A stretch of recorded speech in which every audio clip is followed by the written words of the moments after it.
बिस्मिल्लाहिर्रहमानिर्रहीम। आज का जो हमारा टॉपिक है वो है प्रोडक्ट लाइफ साइकिल। इसको हम बिजनेस लाइफ साइकिल भी कह सकते हैं। अब इसमें 4 स्टेजेस होती हैं। नंबर 1 पे है इंट्रोडक्शन, नंबर 2 पे है ग्रोथ, नंबर 3 पे है मैच्योरिटी, नंबर 4 पे है डेक्लाइन।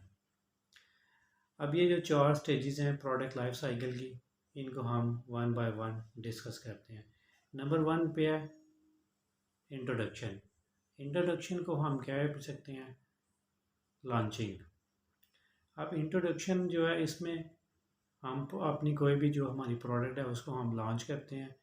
और जब हम किसी प्रोडक्ट को लॉन्च करते हैं तो हमारा जो प्रमोशनल बजट्स होता है उसमें एडवर्टीज़मेंट होती है, प्रमोशन एक्टिविटीज़ होती हैं, डिस्काउंट हो सकते हैं और अदर बहुत सारी प्रमोशंस होती हैं जो हम अपनी प्रोडक्ट को लॉन्च करने के टाइम पे कर रहे होते हैं। और हमारी कंपनी के जितने भी एक्सपेंसेस होते हैं वो एक्सपेंसेस बहुत ज़्यादा इंक्रीज़ हो रहे होते हैं।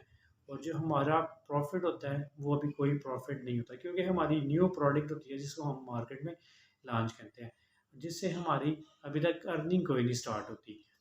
और इस स्टेज पे कंपनी के बहुत ज़्यादा एक्सपेंसेस इंक्रीज़ हो जाते हैं और अर्निंग कोई भी नहीं होती। अब जब हमारी सक्सेसफुल प्रोडक्ट लॉन्च होती है, इंट्रोड्यूस होती है मार्केट में, तो उसकी सेल स्टार्ट होती है। और इसके बाद जो हमारी एक दूसरी स्टेज स्टार्ट होती है उसको कहते हैं हम ग्रोथ। अब ग्रोथ सेकंड स्टेज है प्रोडक्ट लाइफ साइकिल की, जिसमें प्रोडक्ट मार्केट में चलना शुरू हो जाती है, हमें थोड़ा सा बिजनेस रन होना शुरू हो जाता है, जिससे हमें थोड़ा सा प्रॉफिट आना शुरू हो जाता है। अब ग्रोथ पे भी हमारी डिफरेंट स्ट्रेटजीज होती हैं प्रोडक्ट को मज़ीद जो है ना वो आगे ग्रोथ देने के लिए। उसमें हम डिस्काउंट देते हैं और हम उसमें एडवर्टीज़मेंट जारी रखते हैं। और इस स्टेज पे जो प्रोडक्ट होती है वो हमें कुछ ना कुछ इन शेप ऑफ रिटर्न देना शुरू कर देती है। अब इसके बाद जो थर्ड स्टेज है वो है डिक्लाइन स्टेज। डिक्लाइन स्टेज ऐसी है जिस पे हमारी कोई भी प्रोडक्ट जिसको हमने लॉन्च किया होता है फिर वो ग्रोथ भी होती है और फिर वो मेच्योर हो जाती है। मेच्योर ऐसी स्टेज है जहाँ पे प्रोडक्ट जो है ना वो अपने पीक लेवल को अचीव कर लेती है, उसकी मार्केट के अंदर बहुत ज़्यादा मार्केट का शेयर जो है ना उसको ग्रैब करती है और अपने पीक लेवल को अचीव करती है। ये हमारी मैच्योरिटी है। मैच्योरिटी के बाद हमारी जो फोर्थ और लास्ट स्टेज है प्रोडक्ट लाइफ साइकिल की वो है डिक्लाइन।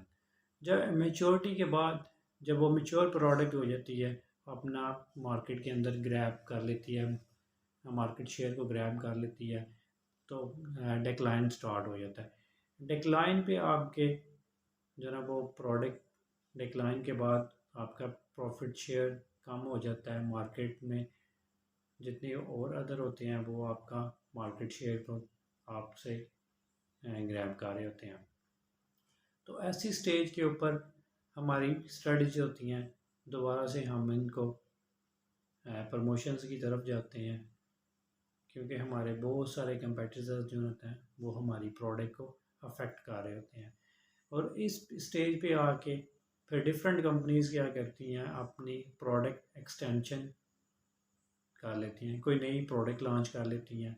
अगर प्रोडक्ट लॉन्च करती हैं या फिर ऐसे करती हैं कि कुछ एरियाज़ ऐसे होते हैं अगर वहाँ हम प्रोडक्ट को लॉन्च नहीं किया होता, तो आप प्रोडक्ट एक्सटेंशन में जाके आप उन एरियाज़ को भी टच कर सकते हो जो आप पहले एरियाज़ टच नहीं थे कर रहे, या आप प्रोडक्ट एक्सटेंशन में कोई नई प्रोडक्ट मार्केट में लॉन्च कर लेते हैं।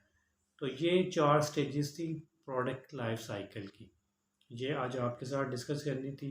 अगर आप ये 4 स्टेजेस को प्रॉपरली आप इंट्रोडक्शन से लेकर डिक्लाइन तक सही प्रॉपर तरीके से आप इनको अप्लाई करें, तो आपकी कोई भी प्रोडक्ट है वो आपको सक्सेसफुल प्रोडक्ट लॉन्च करने की मदद मिल सकती है। तो आज का यही टॉपिक था। तो उम्मीद करते हैं कि आपको ये वीडियो पसंद आई होगी। कमेंट सेक्शन में ज़रूर बताइएगा कि आपको ये वीडियो कैसी लगी। Thank you.